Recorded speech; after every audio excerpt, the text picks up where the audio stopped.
Welcome back to our gardening and farming channel where we explore the fascinating world of living organisms. Today we're delighted to introduce to you Moroccan Mint, a refreshing herb with a rich history and a multitude of uses.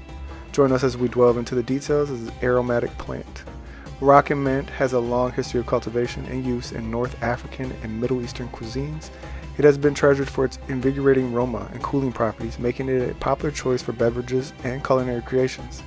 Moroccan mint is a perennial herb that grows in dense clusters, reaching a height of about 1 to 2 feet.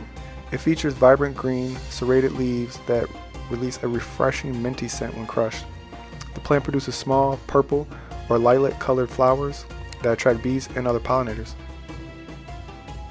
Moroccan mint thrives in full sun or partial shade and prefers well-drained soil. It is relatively drought-tolerant and can withstand a range of temperatures. This versatile herb can be grown in containers or directly in the ground, making it suitable for gardens, balconies, and even indoor settings. Moroccan mint is a great companion plant in the garden. Its strong scent helps repel pests like aphids and mosquitoes, while attracting beneficial insects like bees and hoverflies.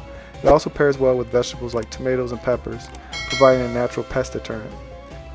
Moroccan mint is widely known for its culinary uses. Its leaves can be used fresh or dried to flavor a variety of dishes, including teas, beverages, salads, and desserts. It is also valued for its medicinal properties, such as aiding digestion and soothing headaches. And there you have it, a closer look at the delightful Moroccan mint. Its aromatic leaves, adaptability, and culinary versatility make it a must-have in any herb garden or kitchen. We hope you found this video informative and inspiring. If you enjoyed it, don't forget to give it a thumbs up and subscribe to our channel for more captivating plant profiles. Thank you for watching and happy gardening.